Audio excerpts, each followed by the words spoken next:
people have babies, I don't understand it, right? They have these babies and they come up and they're anxious to tell you stats about the baby. They're so keen on it. They'll come up. New parents always have two stats they want to tell you about their baby. One, they'll say it's got a name. It's always got like a person's name. Like it'll be like, oh, it's Kevin or whatever. It's not always Kevin. It's sometimes Kevin. But they'll go like, here's this name for this baby. It's Kevin, or again, it could be Carol, or Crubbit.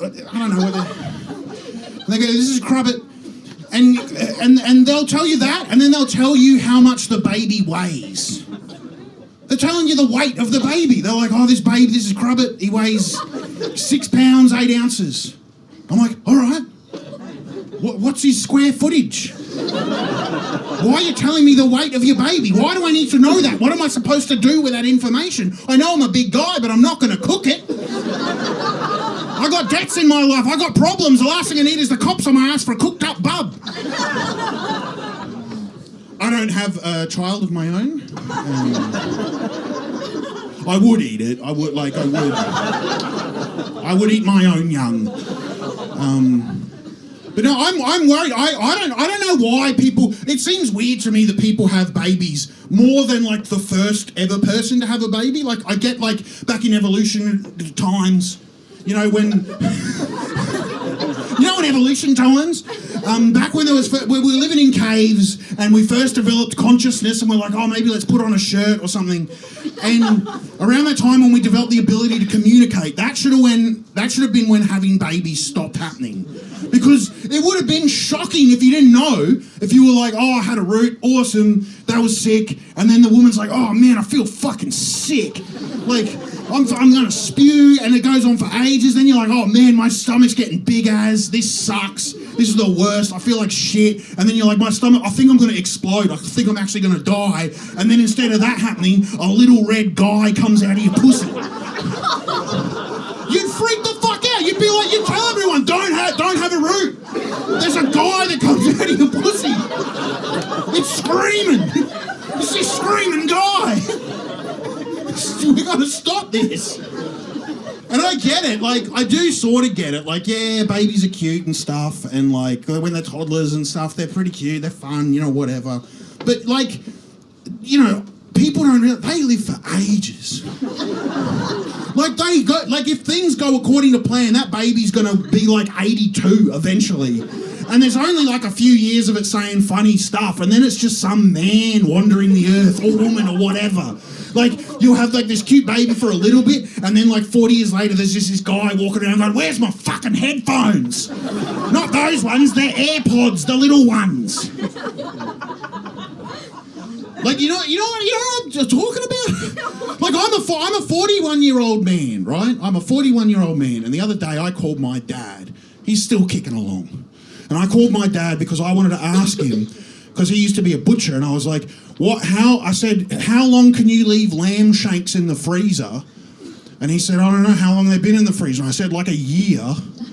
And then I was saying to my dad, like, I know a year sounds like a long time, but if they're frozen, then what does it matter? Like a year, it's like they're frozen. Like, and then I said to him, I heard one time that they found a woolly mammoth and it was frozen and they didn't eat it, but they could have eaten it. And Dad said, I'll stop you there. And he said, you know, I was just thinking that if in 1983, instead of having a kid, I just had a dog, I would have nothing left but fond memories. And I said, suck shit, Dad. You fucking, when are you going to die so I can get your house? But also I worry, right? Because, like, what happens when you have a kid? Like, I can understand wanting to have a kid. They're fun, they're whatever. But, like, when they grow up, what happens if they become a serial killer? You know, what happens? Like, what happens if they become like a fucking real estate agent? Ugh. Ugh. Oh, you couldn't love it. You'd just be like, oh, well, thanks for wasting my time. If they were like 18 and went, I'm going to be a real estate agent, you'd be like, well, that's 18 years of schooling down the drain. I don't love you. I don't, like, no one's ever looked at a real estate agent and thought, I love you. You should, like, if my kid did become a real estate agent, I would cook him up. And I think that should be a law in society. Not that you should know. It should be illegal to kill a real estate agent. I do believe that. Nah, I'll say it. Don't kill him. But I reckon that it should, if you do kill a real estate agent, if you were to murder one, you should just have to pay a fine. Like, that's like $1,000. Like, don't do it. And if you're going to do it, wash your hands after. $1,000 fine max. It should be the same punishment as killing a possum. I'm just mucking around. If there's any real estate agents in, there never are. They're at home pulling the wings off butterflies. But if there's any real estate agents in, don't worry, it's just a big Aussie muck around. I'm just having a joke. But on a serious note, on your way out, there's a $300 cleaning fee, you rat dogs.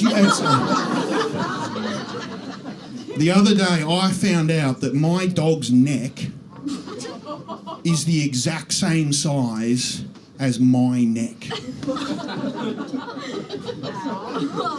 What do you reckon about that? Did you say how? Because it's a big dog. And I'm a big guy. He's a big old dog. He's a 40-kilo dog. But he's mostly neck. I feel like he's mostly neck. He's a big neck dog. And because I was mucking around with him, I was just playing around. You know when you're playing around with your dog and I'm like grabbing him and going like, oh yeah, I'd chop that bit off, that'll roast up nice. Like, you know when you're finding like, oh, there's the shank, there's the tenderloin. And then I started feeling really sad because I was like, I'm not actually going to do it. And then I felt really sad because then I was like, oh, if I did cook him up, if I cooked up his leg, he would eat it. That's fucked. And then I felt extra, I gave him a treat because I felt bad for him.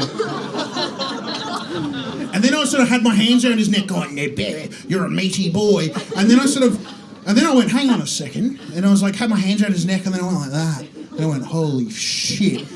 Let's get the tape measure. And I found a tape measure and I measured necks, exact same neck. My dog and I have the exact same neck. And my partner came home from work while I'm measuring the necks. She works as a teacher. We both have important stuff on. And she comes home and she's like, have you done the dishes? And I said, no, I'm busy measuring necks. Me and the dog have the same size neck. And she wasn't that happy about it.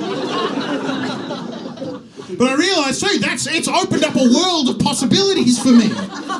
Because taking him to the pet store is a nightmare. He's a big dog. He wants to get everything. But now, if I need a new collar, and I did need a new collar, I just go to the pet store on my own. I tried on the collar. It fits. It was perfect. And then I made eye contact with the person behind the counter. And she was looking at me trying on the collar, and I went, and then I went, fuck. And then I went up and said, just the collar, thanks. It's not a sex thing.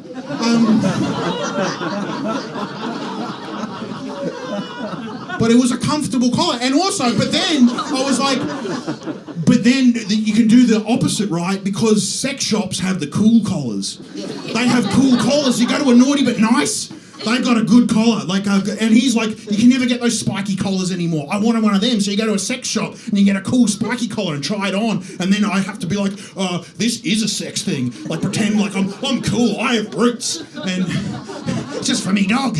Oh. Does anyone else here have like a fucked uncle?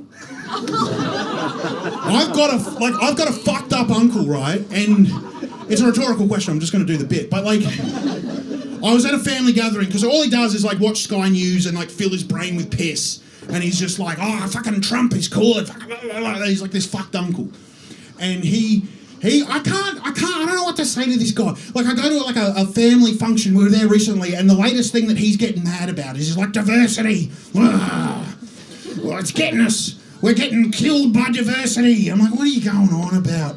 And this is the latest thing he's going on about. He's like, oh, diversity. People are getting hired for jobs they're unqualified for. They need brain surgeons and they're just picking up a drag queen off the street. That's not how it works.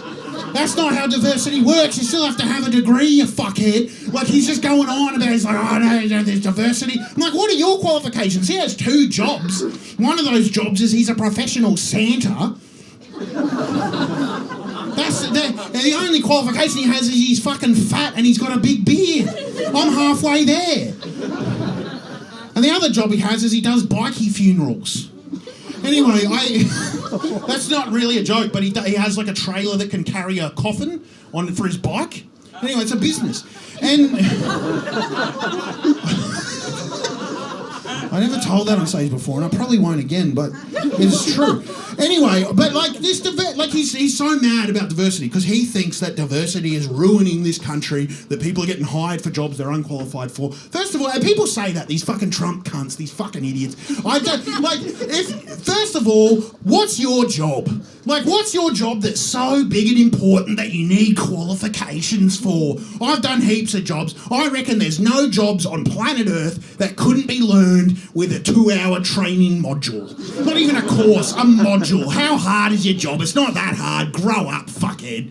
Like, I've never had a job in my life that couldn't be done by a pretty smart wombat. Not one.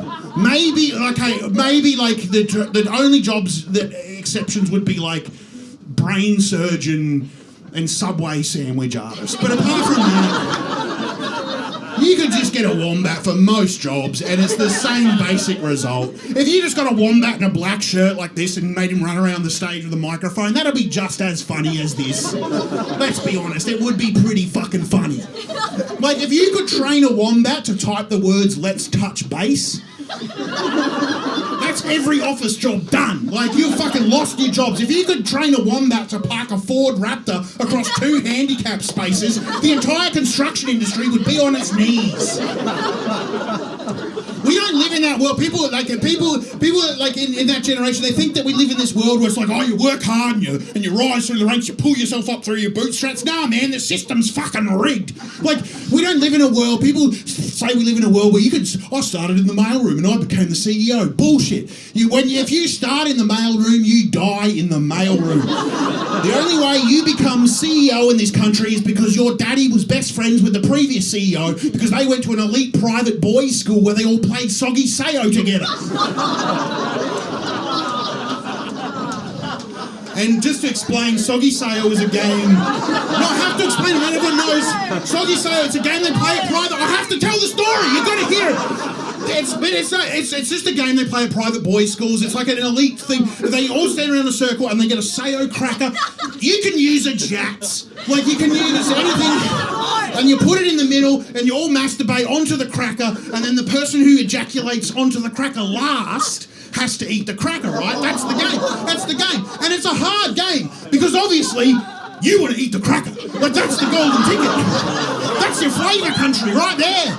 But you can't because you're so horny thinking about gobbling up all the cum that you come early, and then the person who wants to eat it least is the one that gets to eat it every time.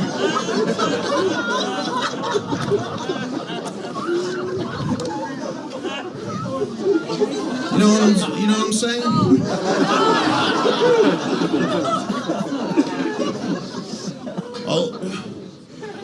I've got mental health issues.